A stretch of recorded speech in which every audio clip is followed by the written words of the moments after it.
بسلاوه هری خوش خودی سلاوه لود کن از هیوید کم که هم باش بن دکرم بکن ام دست بکن گرینگی زمان ده درجاهی دیروکی ده بویه مجاره که گلک رمانور نویسکار و زانیار لسر سکنی نه وان کسان زمان تنی وکی آموره که رنگهاندنی ندیتنه ده همان دمیده او وکی بنگه ها رمان هبون او چانده جی پینا سکرنه زمان ده چاوی فیلوزوفان ده کنفوچیوس demek o ji filozofê Çînî Konfüçyüs tê pirsin ger we welatek birê ve bibire bekarî we yekem çi be ew dibêje ez ê pêşî bi rastkirina ziman dest pê bikim li gor wî ger ziman xirab bibe raman nikare baş were îfadekirin ev jî dibe sedema têkçûna peyvîran xerabûna nîzamê û dûrketina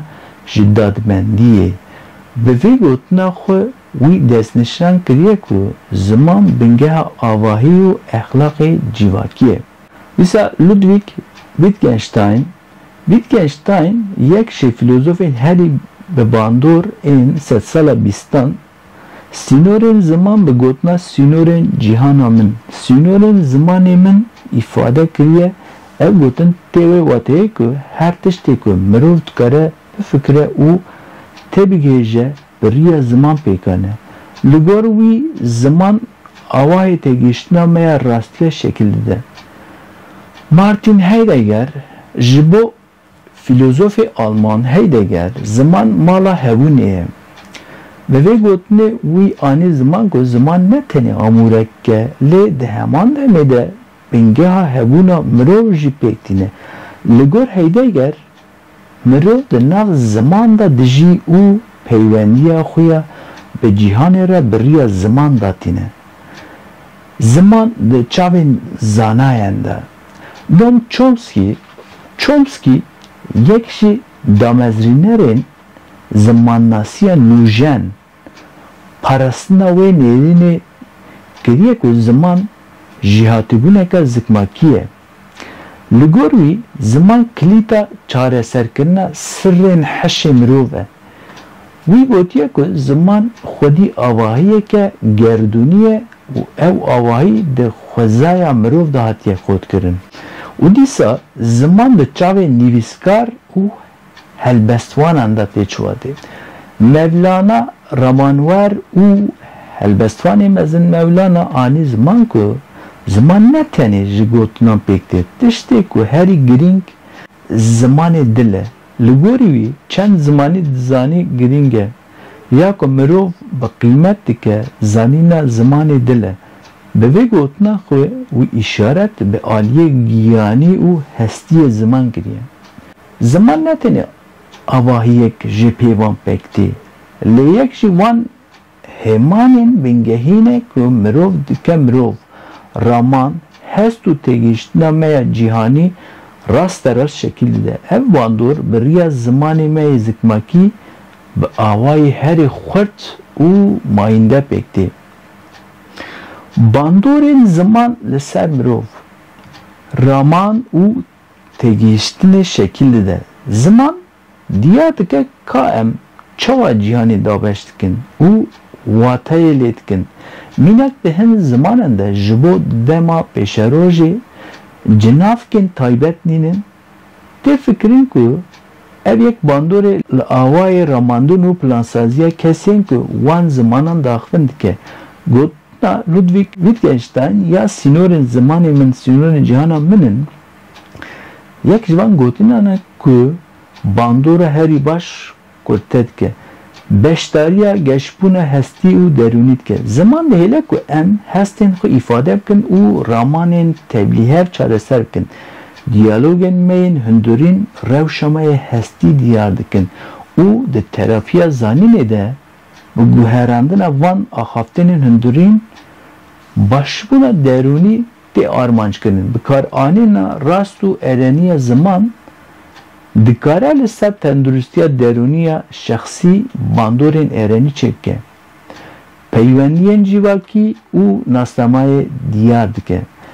Zaman bir kevneşopi û nirxên hevparên civakê hildigire axaftina bi zamanekî tê wate bûn beşek ji vê çandê ev hesta aidiyetê di avabûna nasnameya civakiya şexsî de roleke kritik lêze. Axaftina bi zamanekî bi hewldana li gorî çanda wê mînak di Japon telefonê de jî serê xwe ditewîne mînakeke balkêşe ku nîşan dide ka ziman çawa tevgerên çandî şekilde.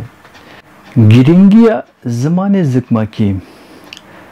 Zimanê me zikmakî bingeha cîhana me ya raman û hestan pêkîne. Wek zimanê me yekem zimanê zikmakî ji bo geşbûna me ya derûnî û nasnameya kesane roleke girîng dilîze.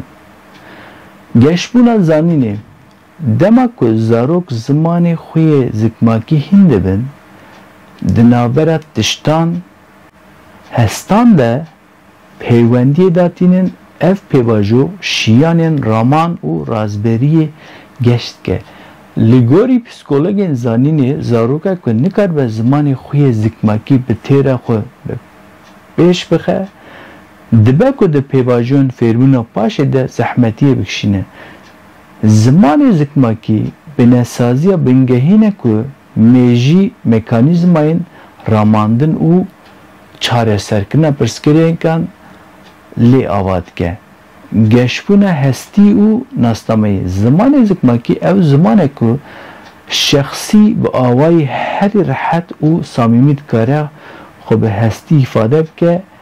Ev zamaneke ku cîhana mirov a hindirîn herî baş nîşan dide û dihêle ku ew hestên xwe bi kurahî vegwezîne, di heman demê de peywendiya şexsî bi kokên xwe yên çandî û malbata xwe re xurttir dike.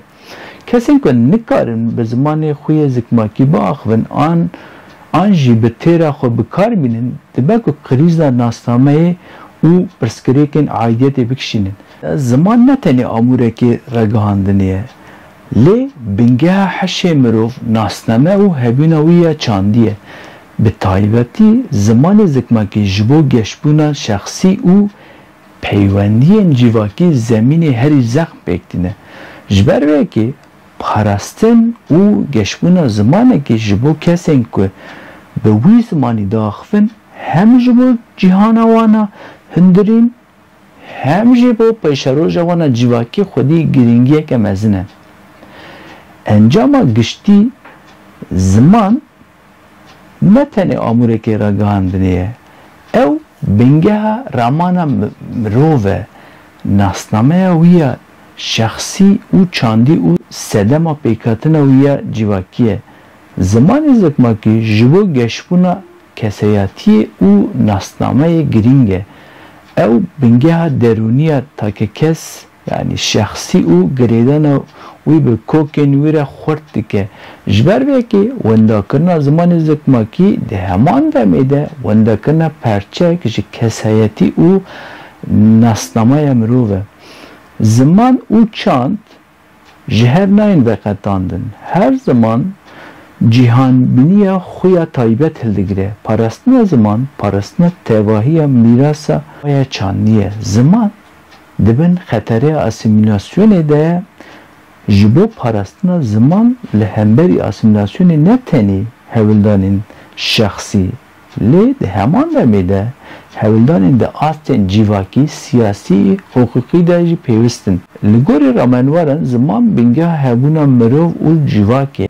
Milletekî ku zimanê xwe wenda bike tê wateyê ku tunebûye. Vê yekê nîşan dide ku parastina ziman ji bo hebûna milletekî kritik e. Bu kurtasî ziman ne tenê navînek e, lê bingeha mirovahiyê ye. Parastina her zimanî parastina cîherengiya mirovahiyê ye.